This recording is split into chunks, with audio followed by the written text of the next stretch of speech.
למען ציון לא אחשה, ולמען ירושלים לא אשקוט. You are listening to Hebrew Voices with Nehemia Gordon. Thank you for supporting Nehemia's Makor Hebrew Foundation.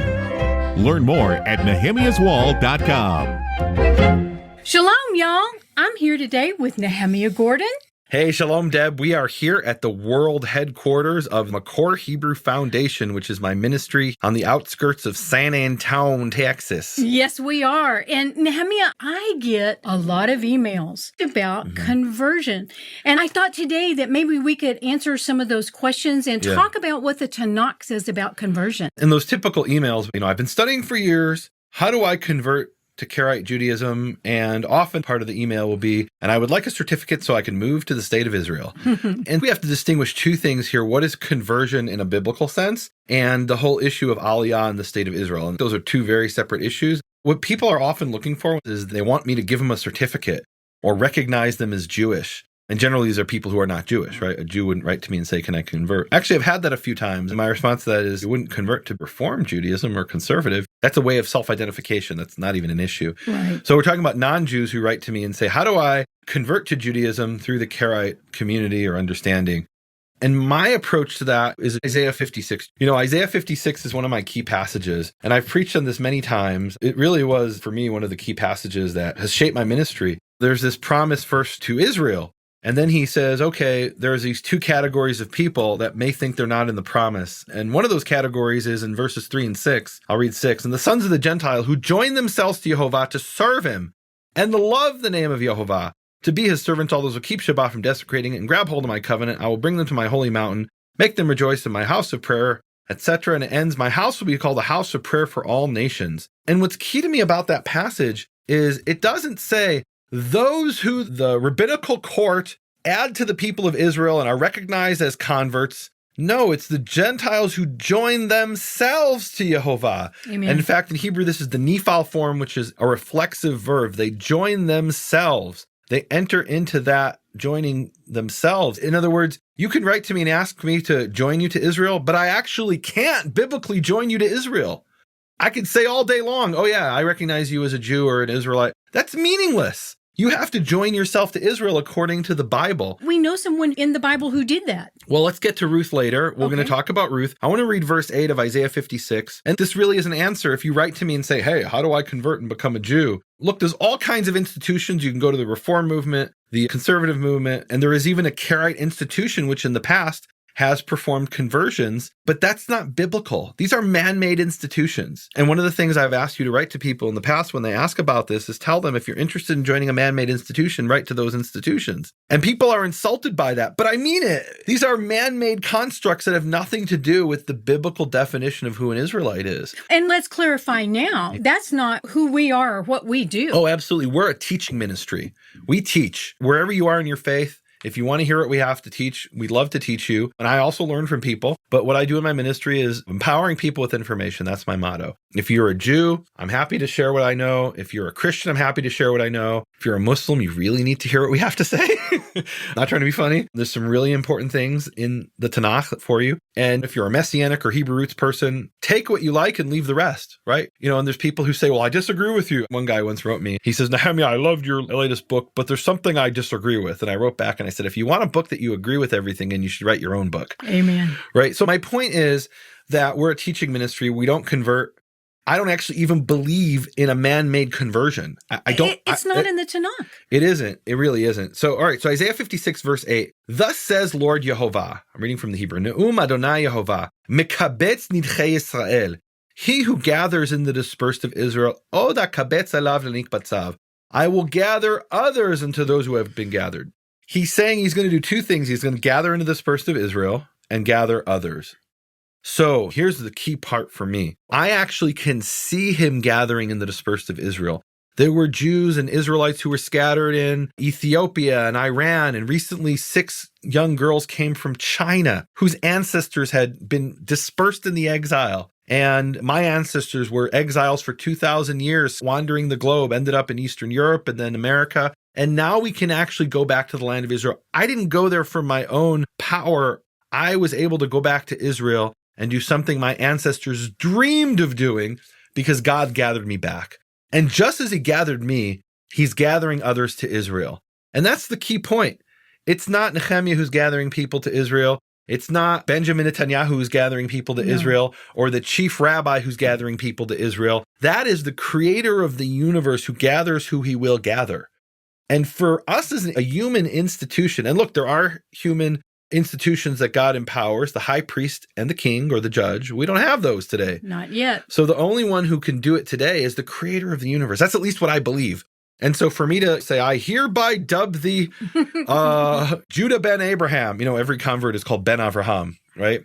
Someone whose name is Jack Smith, I hereby dub thee Jacob ben Abraham. That's ridiculous. I don't have the authority to do that. No. And there are people who claim to have that authority. You know what? Every community can decide who they want to be part of their community, but that has nothing to do with God's definition of who Israel is, according to the Tanakh. And I want to bring a second witness before we get to Ruth. So Isaiah 56, verse 3 speaks about the son of the Gentile, Hanilva El Yehovah, who joins himself to Yehovah. And then in verse 6, it then repeats that phrase with a slight variation. It's B'nei HaNechar, now it's plural. The sons of the Gentile, Hanilvim Al Yehovah, who join themselves to Yehovah. So we have this concept of Nilva, Nilvim, and what's beautiful about that is it's from the root Levi, right? Wow. So literally you could translate this, the sons of the Gentile who Levite themselves to Yehovah, because a Levite is one who joins. So Isaiah 14 uses a very similar wording. It says, Ki yarachem Yehovah et Yaakov, when Yehovah has mercy upon Jacob, and what are we describing here? It's the ingathering of the exiles. Yes. Ubacharod b'Yisrael, and he once again chooses Israel, right? Israel was scattered among the nations, and he has mercy, and he once again chooses Israel, meaning brings them back. And it says, V'hinicham ad matam, and he places them upon their land, which is happening today. V'nilva hager alehem, and the foreigner, the stranger, will join himself to them. V'nispechu al beit Yaakov, and they'll be added upon to the house of Jacob. It doesn't say that Jacob will say, we invite you in to join us. It says the ger, this foreigner, will join himself to them, to Israel. And what I love about it is Isaiah 56 is joining yourself to Jehovah. Doesn't really say anything about joining yourself to Israel, but Isaiah 14 does. Absolutely. And it's the same prophet with the same message. And now we can talk about Ruth. Could you talk about Ruth, Deb? Oh, Ruth, she's a Moabite. She's a Gentile. And you can read the story. Her mother-in-law is going to leave and go back to Well, they're on their way back. On their way back to Israel. And she's telling her two daughters-in-law, go back to your families. Go back to where you are from. Right. You don't have to come with me. And Ruth says, no. And she's insistent. She's like not leaving this poor woman alone. Right. And she does both. She says, don't tell me to leave you. Please let me go with you. I'm paraphrasing. Can I read it? Yes. So it's Ruth chapter 1, verse 16. And she says, Amech ami, your people are my people. I love that because it's a structure like you have famously in Spanish, mi casa, su casa. Yes. Which is really my house, your house, which is a way of saying my house is your house. So here it's Amech, your people, Ami is my people. Am is people. Amech ami, ve'Elohayech Elohai, and your God is my God. Then she seals it with a vow. She says, Ko ya'aseh Yehovah li v'cho yosif. She proclaims the name Yehovah and she says, thus shall Yehovah do to me and even more. Ki hamavet yafri beni uvenech. For only death will separate you from me. So she's sealing her statement. This isn't just a casual statement. No, she's serious. Because sometimes they say mi casa su casa, and then you come and ask for a place to sleep, and it's like, oh no, I didn't mean that literally. But here she's saying, your people are my people, your God is my God. And she seals it in the name of Yehovah. And this phrase, so shall Yehovah do to me and even more, is a vow. It's a language of an oath in Hebrew. And I love that. Amech ami ve'Elohayech Elohai. Your people are my people and your God is my God in the name of Yehovah. I have made that vow myself personally. So you weren't born Jewish. Tell people about that. No, I come from a tradition much like Keith Johnson. I can still hear my mama say when I went to a different denomination once upon a time, my mother said, why, Deborah Ann, you were born a Methodist. And your mom really talked that way. You're not putting on No, I'm from Texas. So for most of my life until I was 53 years old, I was in a different tradition and went on an amazing journey that started basically with learning about the Shabbat. I didn't even understand or know about that. Yeah. And then number 2, about Jehovah's name. That became really, really big. And in my journey, I came to a point where I decided that I wanted to join myself to Jehovah and to the people of Israel. Wow. And it became very important to me. Wow. And I'll admit at that point in time, some naivete in the situation. I see it, differently now. I actually did make a formal conversion. So you formally converted to I did. Judaism, and was your Gentile soul supernaturally changed into an Israelite soul? Did something like that by a council of sages or something? And we're being facetious. Of course not. No. It's Jehovah who can change your heart and change your mind and change your soul. And it's you joining yourself to him, proclaiming the people of Israel as your people and the God of Israel. But you went through this process, and that isn't what made you Jewish and an Israelite. No. Am I right? No. And as a matter of fact, I feel like what made me an Israelite was actually prior to the formal conversion. It was my heart. And look, guys, if you want to go through a conversion, far be it for me to tell you what to do. I mean, here's the joke that we have in Israel today, that if Ruth the Moabite appeared at Ben Gurion Airport in Israel, she would be turned back and said, but you're not Jewish. Right. Or really what they'd say is, oh, we'll give you a tourist stamp. Right. Don't call us, we'll call you. And then they'd basically hope for her to go away because they wouldn't recognize her conversion. When she said, your people are my people, your God is my God, so shall Jehovah, in the name of Jehovah, that actually wouldn't be recognized by the state of Israel. Literally, it would not be recognized by the state of Israel. She'd be considered a Moabitess, a Gentile, until she appeared before a panel of 3 rabbis. Where's that in the Bible? It's not. It's really not. So when you write to me and say, Nehemia, I want to convert, where is your procedure? It's in Isaiah 56. And Ruth chapter 1, verses 16 to 17. If you want a man-made conversion, you can go to the Reform movement, and they'll put you through a process, and you can go through the conservative movement or the Orthodox. What's really interesting is people say, well, what I really want, Nehemia, is to make Aliyah, that is to immigrate to Israel. Okay, well, that's a political construct. What does that have to do with God or the Tanakh? And just recently, there was a ruling issued by the chief rabbinate of Israel with a list of something like 100 Orthodox rabbis whose conversions they don't recognize. Forget if you're not Orthodox. If you're Reform, they may not even recognize you as Jewish, meaning even if you're born Jewish. Forget about converts. They definitely don't accept. The law says every Jew has the right to return to Israel. But one of the early questions of the state is, Mihu Yehudi, who is a Jew? Right. And there have been governments that fell or nearly fell over trying to decide this issue. And so they've never decided it formally. So look, if you write to me and say, hey, Nehemia, I want to convert, I don't do conversions. That's just not what my ministry is about. What I'm about is teaching people the truth. And hey, if that's what you want, go contact those institutions. That's not what I'm about. I'm not about converting people. No. And for me, I have to go by what the Tanakh says. What a novel idea. Yeah. And that's sad. But really, that is the bottom line. It's sad that it's novel. It is. Right? That's what I mean. This should be basic, right? I was just going to say, even though I do have a conversion certificate, when I stand before Jehovah, he's not going to ask to see it. You know what it reminds me of, Deb? When the Yom Kippur War, Israel was on the brink of collapse. It really was. I mean, it was minutes away from collapse. And the greatest tank battle of all time is the Battle of Nafach.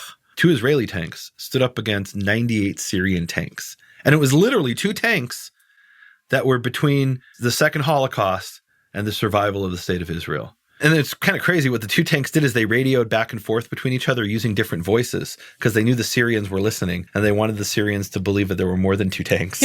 That's great. And it actually worked. And they would pop out of the dark and blast the enemy tanks. And there was one man whose name was Tzvika Greengold. And he is one of the 2 heroes of the Yom Kippur War. Tzvika Greengold and Avigdor Kalani are the 2 heroes of the Golan Heights in the Yom Kippur War. So Tzvika Greengold has a tank blasted out from under him, goes and gets into another tank and continues the fight. And now he's 1 tank. Wow. Against who knows how many Syrian tanks. It started 98, but by then he had destroyed a bunch of them. So he wins the battle. And he was given the Israel Medal of Honor. It's a very rare thing. It's basically the Israeli equivalent of the Congressional Medal of Honor. So he's given this by the Knesset. And they saw a documentary where they went to interview him. And they said, you won the Israel Medal of Honor. Can we see it? And he calls to his wife. He says, honey, do you know where that thing is? And they go and they find it. And it's in like some storage closet. And he pulls out and he's like blowing off the dust. Oh. And I kind of feel like, so you got a conversion certificate. Is the certificate what made Tzvika a hero? No. What made him a hero was standing up to the enemy and standing up for his people and being part of that people And what makes you Jewish isn't some piece of paper, which who knows where that even is here, right? What makes you part of God's people is He, the creator of the universe, gathered you into His people. He called you to His people, just like He gathered other Israelites to His land. He gathered you to His people. And in response to that call and gathering, you joined yourself to the God of Israel and the people of Israel. Amen. And that's what makes you an Israelite. Any final words, Deb? I really wanted what the Tanakh says. To me, that's just all important. And there it is. I mean, it's Look, just and if right you've listened to this and you're thinking, but still, how do I get my certificate? Please listen to this again. Okay. And then if that doesn't satisfy you, which is totally fine, because there's people who say, well, I'm converting because my fiance's parents want me to be Jewish. Hey, that's not a Tanakh issue. No. That's a socio-political issue, cultural issue. It has nothing to do with what we're talking about here. And that's totally fine, meaning that might be what you need. Then you should contact the appropriate institutions. I'm going to end in prayer. Jehovah, Avinu Shabbat Shamayim, Jehovah, our Father in heaven. Jehovah, I am so thankful that you gathered so many millions of your people from as far away as Morocco all the way to China, and from the northern wastelands of Russia all the way down to Yemen and Ethiopia. You've gathered in your people who are now all different colors and shades and come from different cultures and languages. You've gathered them all back to your land, Israel, and you've gathered others who I've seen with my own eyes on 4 continents, people who have shook the family tree and no Jew fell out.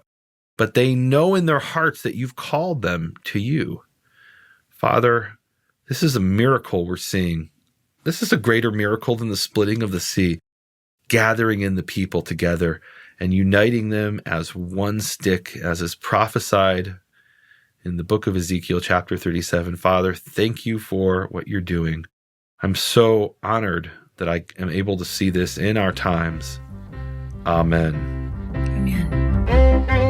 You have been listening to Hebrew Voices with Nehemia Gordon. Thank you for supporting Nehemia's Makor Hebrew Foundation. Learn more at nehemiaswall.com.